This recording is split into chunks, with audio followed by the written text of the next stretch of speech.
Eh bien, bonjour à tous, je m'appelle Maëlie Chen, ça fait 4 ans que je suis auteure-conférencière. J'ai écrit un livre quand j'avais 16 ans sur la confiance. Donc très simplement, voilà, j'avais un parcours où je me suis mise à lire beaucoup de livres, j'ai voulu les retransmettre, je me suis lancée, j'ai écrit un livre numérique, ensuite édité, etc., etc. 2 ans après, j'ai décidé de créer ma propre entreprise en parallèle de mes études. Je faisais tout simplement un BTS profession immobilière et j'étais en alternance.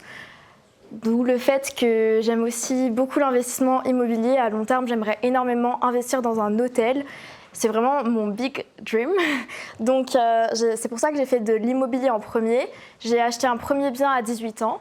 Et d'où le fait que j'ai créé 2 sociétés il y a 2 ans, une dans l'écriture et l'édition de livres et une dans l'investissement immobilier. Aujourd'hui, j'ai un premier bien et à cause de mes revenus alternatifs d'entrepreneur, aujourd'hui, je n'ai pas eu le potentiel d'investir dans d'autres biens, mais je vais continuer par la suite.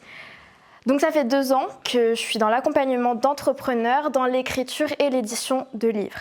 Ça touche que des livres de développement personnel, de spiritualité. Ça peut être aussi des livres business ou des livres pour des investisseurs, peu importe quel domaine. Et donc, ça fait 2 ans que ça se passe bien.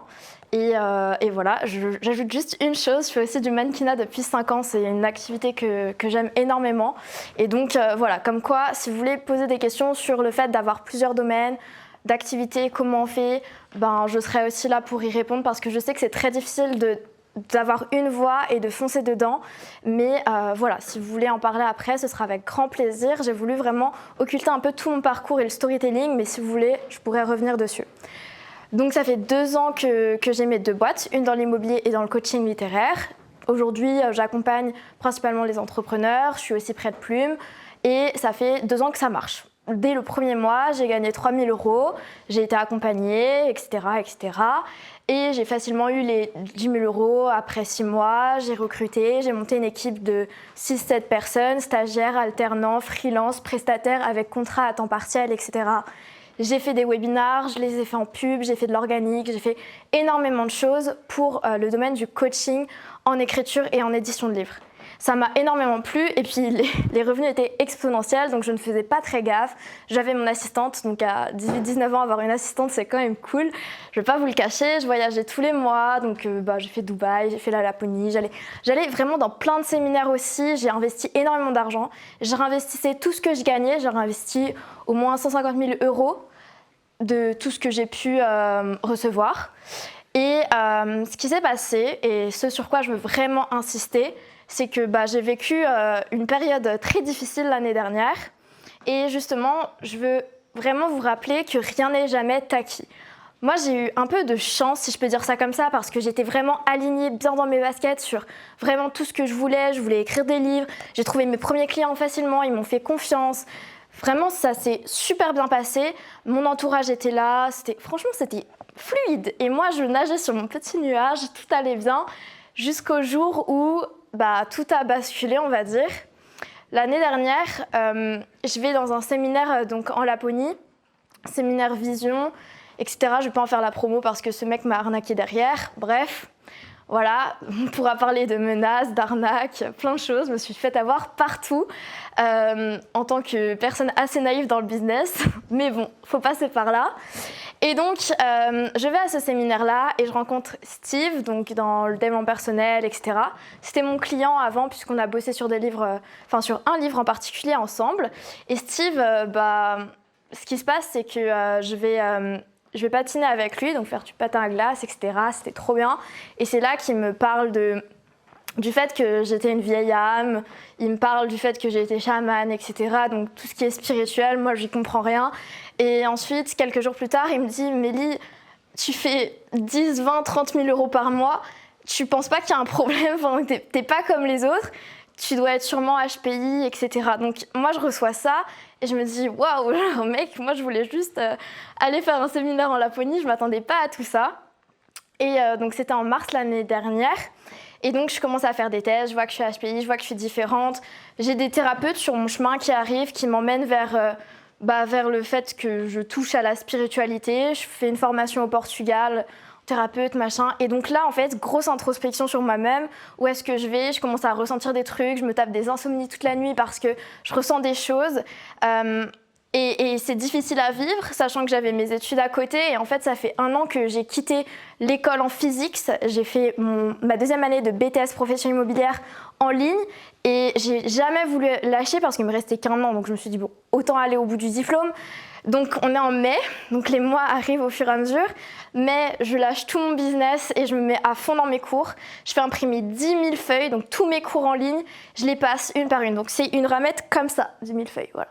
Je les passe pendant 10 jours, en revue, etc. En tant qu'élève studieuse, j'ai toujours kiffé les cours, mais là, ça faisait beaucoup. On commence à être une grosse équipe à ce moment-là, j'ai plein de livres à écrire, tout ça, enfin c'était le bordel. Donc c'est un peu la descente aux enfers du coup. Et tout se passe un peu comme ça va très très vite. Je finis par passer mes examens. Donc en mai l'année dernière, j'obtiens mon BTS. Très justement, mais je l'obtiens et voilà. Mais je suis toujours en pleine introspection sur moi-même. Est-ce que je continue dans mon domaine? Est-ce que c'est un signe que je dois aller ailleurs? Est-ce que je dois reprendre un salariat? J'en sais rien. Moi, je fais pas du business pour faire du business. Je vends juste des accompagnements pour écrire des livres et ça marche du coup. Je fais ça. Donc c'est ce qui se passe et rapidement, en fait, mon offre ne marche plus. Voilà. Donc je vends des coachings. Donc on accompagne le client de A à Z, donc on fait le plan, les relectures, les corrections, etc., etc. Et ensuite on prend en charge toute la partie édition du livre, que ce soit avec des éditeurs, donc des maisons d'édition, ou des plateformes d'auto-édition. Je bosse comme ça, j'ai mon réseau, voilà. Et je change un truc dans mon offre, qui est le fait que au lieu de faire du done with you et du done for you, je ne fais plus que du done with you. Et ça, je me rends compte que 6 mois après. Mais bon, c'est pas grave, c'est les joies de l'entrepreneuriat. Donc ce qui se passe, c'est que je change cette offre-là, je fais qu'un accompagnement en Done With You et mes webinaires ne marchent plus. J'investissais 700 à 1000 euros de pub par semaine. Je faisais des webinaires toutes les semaines. Pendant 1 mois, 2 mois, 3 mois, ça ne marche plus, je ne comprends pas pourquoi. Et je pensais pas que c'était mon offre. Mon offre, elle est moins chère. Et je fais de l'accompagnement. Mais en fait, bon, bref, voilà. Je m'en suis rendu compte après. Comme quoi, il y a une chose dans votre offre, peut-être que vous en rendez pas compte, mais ça peut faire toute la différence sur votre business. Ce qui se passe, c'est que moi, j'ai mon équipe, mes alternantes, j'ai plein de trucs à gérer, j'ai plein de charges aussi, et il n'y a pas un rond qui rentre. J'ai des paiements récurrents de clients, puisque ils ont un accompagnement, ils payent des fois 1, 2, 3, 6 fois. Et donc, j'ai ces paiements récurrents, je paye mes charges avec les paiements récurrents, mais le problème, c'est que je ne signe pas un seul client. Ça dure 1 mois, donc à peu près à partir de mai, juin, juillet, pas un client, où j'en signe un, mais ça ne va pas faire mes charges. Surtout que je regarde aucunement les dépenses, parce que moi, j'ai un peu le genre de syndrome de l'imposteur, on va dire, en marketing et en vente. Je me sens pas forcément à la hauteur, j'ai pas forcément hyper confiance en moi, donc je paye tous les séminaires, toutes les formations, tous les coachs, etc. Donc je fais sortir, vous n'imaginez pas, beaucoup d'argent. En juin, l'année dernière, je fais 22 000 euros de charges. Et c'est là que je commence à me dire, ça va être serré. Mais quand même, la go, elle a 19 piges, elle sort 22 000 balles, c'est bon. Et donc, je commence à me dire, bon, là, Mélie, il va falloir se dépêcher à faire rentrer de l'argent parce que bientôt, tu seras à sec. Donc, je me dis quoi? Je me dis, bon, on va faire tapis. Je prends une agence marketing qui sait sûrement faire mieux des tunnels de vente que moi, de la pub que moi. Je la paye une somme, je crois que c'était en 9, 10 000 balles, j'en sais plus. Je sais plus rien. Bref, c'était en août. Donc, je me dis, c'est tapis. C'est-à-dire que si je mets tout mon argent, donc je mettais mon argent de la boîte, ma trésor, je mettais de l'argent personnel parce que j'avais quand même un petit peu d'économie. Et voilà, si je mettais tout cet argent et que je réussissais avec l'agence marketing qui m'avait promis des pubs, etc., eh bien, c'est bon, le business tourne. Sinon, le problème, c'est que je finis à 0 et ma boîte va être vraiment dans le rouge, quoi. Donc, je mets tout. Il commence à faire des tunnels, etc. Et septembre, c'est vraiment le moment un peu chaotique. Première semaine, les webis ne marchent pas. Deuxième semaine, je fais une vente, mais bon, ça rentabilise pas le reste. Troisième semaine, pas une vente, et je dis aux mecs, les gars, on arrête les pubs, genre c'est pas possible, je vais plus pouvoir vous payer, il me restait un acompte, etc. Bref, du coup là, ça se passe comme ça devient de plus en plus dur parce que je peux pas en parler aux gens de mon entourage. Bah non, Mélie, t'as une dette de, je sais pas, 10 000, 15 000 balles, t'as des clients, des prestats à payer, comment veux-tu faire? Mes potes, je peux pas leur en parler et puis j'ai peur de leur en parler parce qu'ils vont me dire ouais mais c'est facile, tu signes un client, non, ils sont pas dans mon contexte, ils savent pas ce que je vis émotionnellement, businessment parlant, j'avais mon éveil spirituel, n'oubliez pas. Et donc, ce qui se passe, c'est assez dur. Et du coup, j'en parle à mes potes. Donc, on est en septembre, l'année dernière. Une pote en particulier, ma meilleure amie depuis. Et elle me dit, lâche pas, Mélie, tu peux pas stagner, continue, avance, fais un truc, avance. Donc, je lance plein d'autres offres, je teste plein de trucs. J'ai jamais autant bossé de ma vie que pendant des mois où je gagnais 0 € et où, en fait, je gagnais 0, j'avais des dettes, il n'y avait plus d'argent. Enfin, bref, la catastrophe. Et donc, je me dis, bon, vas-y, je continue. De toute façon, je dois rembourser des gens, je dois ceci, je dois cela, je dois sortir des livres, je dois délivrer mes clients. C'est pas possible pour moi de ne pas les délivrer, ils m'ont payé. Donc, voilà, et je tourne beaucoup et je me dis, j'ai envie d'abandonner. Je me dis, le business, mais en fait, c'est pas facile, c'est hyper dur, mais les gens s'en rendent pas compte parce que quand tu as l'impression que tu réussis, que l'argent, tout va bien, tu es là, ton lifestyle, tes hôtels 5 étoiles, tout va bien. Mais quand tu es dans cette situation et que tu n'as pas fait gaffe à gérer ton argent, ça a été trop vite, du coup, eh bien, tu te retrouves dans des situations où tu te dis, peut-être que tu vas fermer, quoi, ou peut-être que tu vas reprendre un job. Et donc, pour moi, c'était pas fatal. Ça m'allait de reprendre les études, reprendre un job, etc. Mais je me suis dit, de toute façon, un jour, je vais remonter une boîte. Autant que celle-là, on en fasse quelque chose avant qu'elle ferme. Donc, je me dis quoi? Je me dis, on est en septembre. Ah oui, j'ai pas précisé un truc. Les impôts passent. Vous savez, des fois, il y a des acomptes pour les sociétés, TVA, machin, cotisation sociale. Je tombe à découvert. Donc, j'ai pas d'argent sur mon compte perso. J'ai plus d'argent sur le compte de la Trésor. J'ai moins de 2 000 € sur le compte. J'ai aussi mon bien immobilier vacant depuis 6 mois parce que la conciergerie ne faisait rien. Enfin bref, ils ont laissé les portes ouvertes. Bref, on va passer parce qu'il y a eu beaucoup de choses. Donc là, c'est difficile, j'ai pas un rond. Je suis obligée de recommencer à regarder les prix alors que je les regardais plus. Je suis obligée de me poser des questions à chaque fois que je dois acheter un truc à 10, 20, 30, 40 €. C'est un enfer. Ça faisait déjà 1 an et demi que je ne vivais plus en regardant les prix, etc. C'était très difficile. Et heureusement, j'ai des parents qui m'ont donné la somme qu'il fallait pour combler mon découvert en attendant. Mais voilà, j'avais une dette envers mes parents, c'est pas très cool. J'avais pas d'argent qui rentrait, j'avais pas signé un client, donc il n'y avait plus de paiement récurrent. Comment je fais? Et c'est là que je me suis dit, je vais pas lâcher. Genre, il peut se passer n'importe quoi, je lâcherai pas mes clients, même si moi j'ai plus d'argent, même si ma boîte elle ferme, je lâcherai pas mes clients. Donc on est en octobre de l'année dernière, et je me dis, je fais la liste de tout ce que je dois faire, parce que j'avais du travail, mais comme jamais, alors que j'avais plus de sous qui rentraient. Je me payais même pas, évidemment. Sinon, ce serait trop beau. Et donc, ce qui se passe, c'est que je sors tous les livres que je dois sortir. Donc, je délivre vraiment très en avance tous les clients que je dois délivrer. Je délivre, j'écris. Non. En plus, j'ai des galères avec des prestats bref, c'est vraiment un moment de galère. En octobre, je finis d'écrire un livre que j'avais totalement repris parce qu'une presta avait fait n'importe quoi sur le livre. Enfin, bref, elle l'avait pas écrit, donc j'ai dû tout réécrire en 2 semaines. Mais bon, c'est mon job.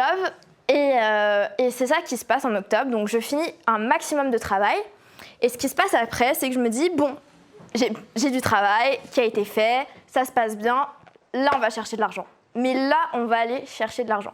Novembre, je me remets à fond sur le business. Donc je vais chercher tous les sous que je me dois personnellement, parce que j'avais mis de l'argent dans la trésor. Je vais chercher à combler les dettes, rembourser mes parents, etc. etc. Et c'est là que je charbonne et je fais rentrer 15 000 balles.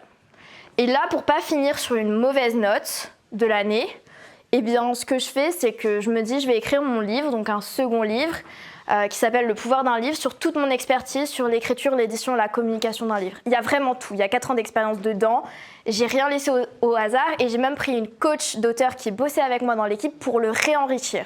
Donc pour vous dire, vraiment, j'ai mis le max d'informations dedans.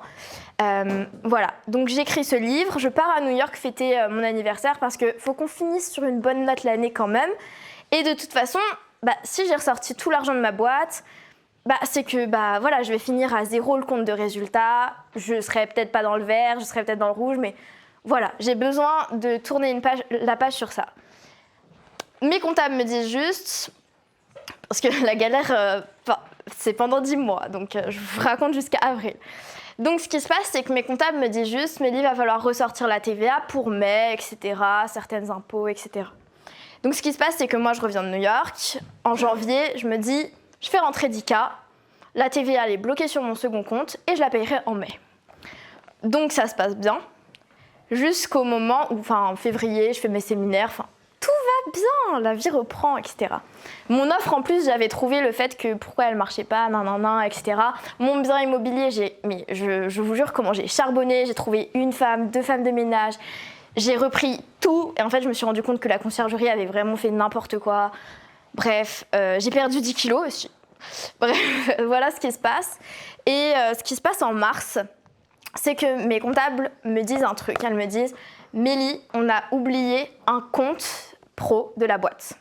En gros, elles ont oublié de regarder un compte précisément, donc le compte épargne que j'avais, un sous-compte, parce que j'ai 2 comptes professionnels dans le compte de la boîte.